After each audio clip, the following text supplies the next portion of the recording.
Hi and welcome back to everyone online.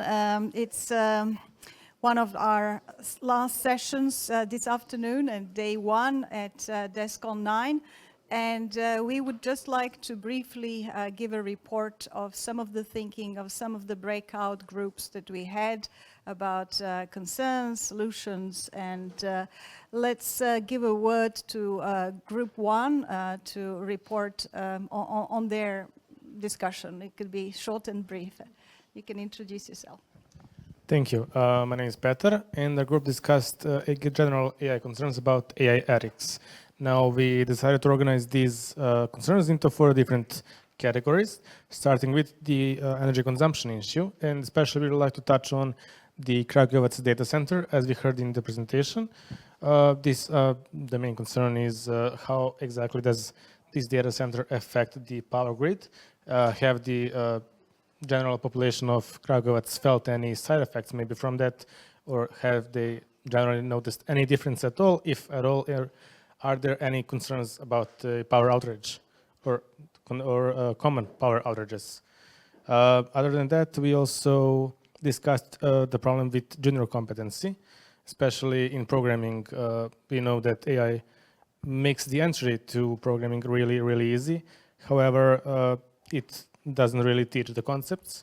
So someone who specifically worked only with AI doesn't really have a good handle on everything, and it creates a problem with general juniors, and companies are lacking competent juniors. The next topic was humans versus profit. This essentially boils down to the American model versus the EU model. Specifically, American model really favors capitalism and really puts profit in front of people without concern for jobs and job stability, job safety, while we are generally hoping that the EU kind of addresses this issue and puts laws that are going to protect people from this sort of problem. And the last one is AI literacy. So it's generally informing the public and just trying to maybe integrate it with the population on a wider scale, and maybe even integrate academia with AI studies and consult with different professors, students, and generally having laws to protect people from exploitation. Thank you very much.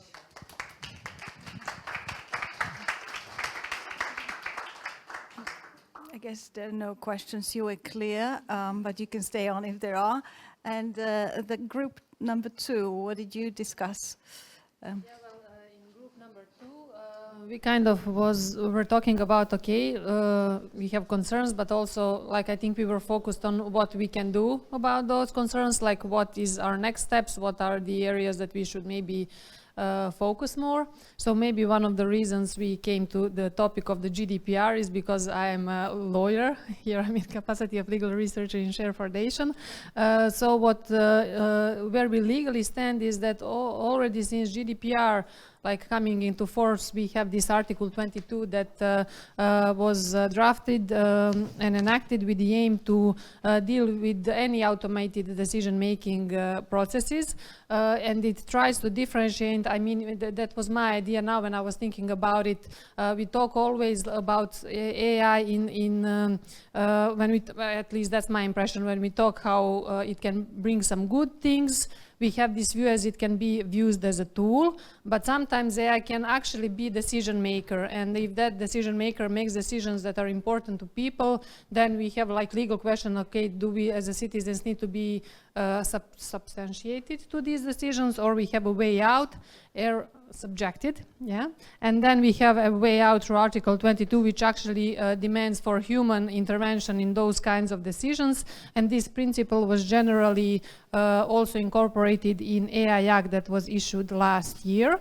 I was also discussing from my again legal background that this is very valuable tool, a necessary tool, legal tool, but it also comes very late in any AI implementation. So you need to have everything in place, you need to have decisions, and then at the end of it, when decision is already made, you can use it to correct some mistakes. And generally what we also discussed is But, the... sorry, can you apply ahead of time or?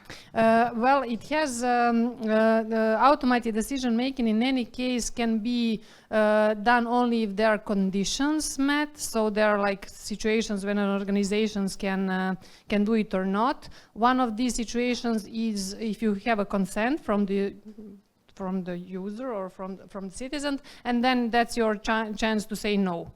I don't want to be substantiated to it. But yeah, even in that sense, like it's not, I think, really effective in as a, let's say, main tool how to actually deal with the usage phase of the AI to citizens. And should I also continue with these other topics, or you want to take over? Yeah, I mean, just briefly, because we also were talking about in terms of the next steps and the things that should be done. There are clearly like different use case scenarios, and then you can view it like, let's say, locally or globally. So, for example, in Share Foundation, we are generally mostly focused on topics that concern all citizens. One of the projects that we had was about facial recognition, which has to do with the whole society practically, and then the risks, of course, are much higher.